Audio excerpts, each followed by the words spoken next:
অনেকদিন আগে শহরের এক ধনী ব্যক্তির স্ত্রী ছিলেন অসুস্থ।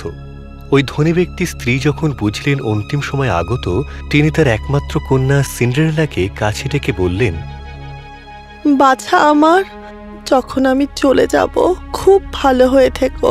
ভগবান সব সময় তোমার মঙ্গল করবেন, আর উপর থেকে তো আমি তোমাকে সব সময় দেখব। আহ! এই বলে তিনি চোখ বুজলেন এবং মারা গেলেন।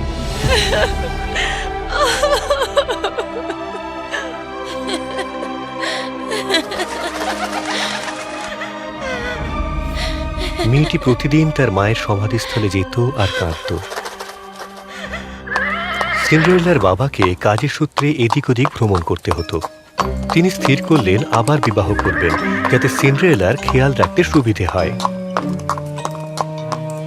তিনি এক বিধবাকে বিবাহ করলেন, যার দুটি কন্যা ছিল। সিন্ডারেলা তার দরজাল সৎমা আর তার দুই নিষ্ঠুর বোনের সাথে বড় হতে লাগল। তারা সিন্ডারেলার সাথে খুব বাজে ব্যবহার করত, তাকে চাকরের মতন খাটাতো, বাড়ির সব কাজ করাতো। একদিন সিন্ডারেলা বাড়ি ঝাড় দিচ্ছিল, আর ওর দুই বোন সোফায় বসে বসে হ্যাংলার মতন ফল খাচ্ছিল।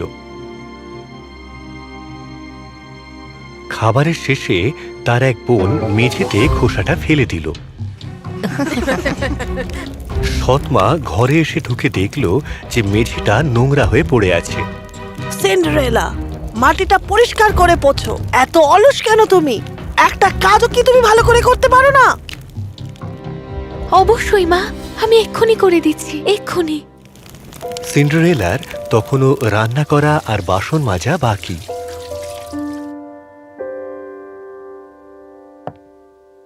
খিদে পেয়েছে, আমিও কিছু খেতে পাবো মা? আমাদের খাবার শেষ হলে কিছু বাঁচলে পরে খাবি।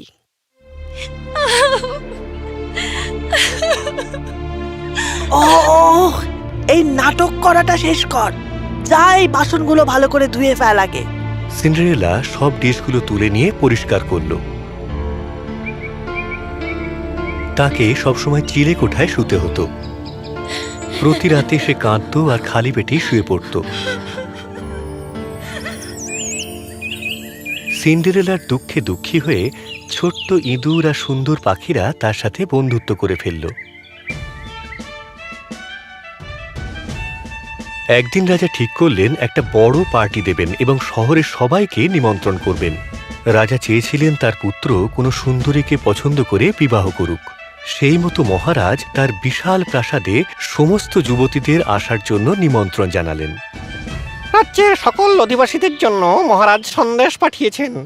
আগামী সপ্তাহের শনিবার মহারাজ একটি নৃত্যানুষ্ঠানের আয়োজন করেছেন। সেখানে সবার নিমন্ত্রণ, আর ওই অনুষ্ঠানেই রাজকুমার তার জীবন সঙ্গিনী বেছে নেবেন। সেই কথা শুনে সবাই আনন্দে লাফিয়ে উঠেছিল। সিন্ডারেলাও মনে মনে খুব আনন্দ পেয়েছিল, কারণ সে কোনোদিনও রাজপ্রাসাদ দেখেনি।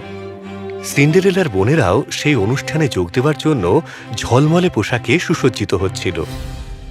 চলে এসো মেয়েরা, অনুষ্ঠানের জন্য তৈরি হবে।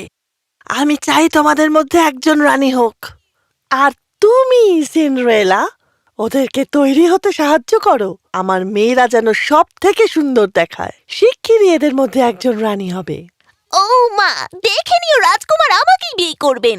সিন্ডারেলা, আমার চুল বেঁধে দে, পোশাক পরিয়ে দে।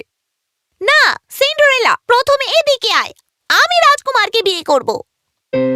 সিন্ডারেলা ছিল উদার মনের। সে তার দুই বোনকেই সাহায্য করল। যদি আমিও যেতে পারতাম ওখানে।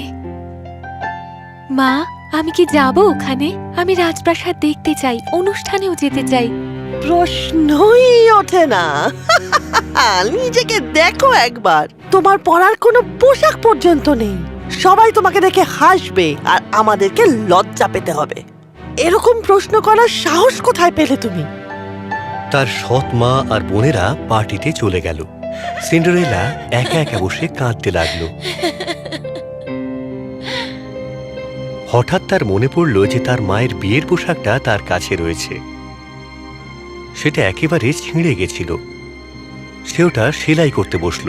তার ছোট্ট বন্ধু মানে পাখি আর ইঁদুররা তাকে সাহায্য করল। এটা শেষ করতে অনেক সময় লাগবে। ততক্ষণে অনুষ্ঠানও শেষ হয়ে যাবে। হঠাৎ এক দেবী মা উপস্থিত হলেন। তুমি কেঁদো না আমার সোনা, আমি তোমাকে অনুষ্ঠানে পাঠাবো। আপনি কে? আর আর এটা কি করে সম্ভব হবে? এই গাউনটা পুরো ছেঁড়া, এটা ছাড়া আর কোনো পোশাক নেই যাওয়ার জন্য। তুমি সেসব নিয়ে ভেবো না মিষ্টি মেয়ে। গেলে গেলে বুম।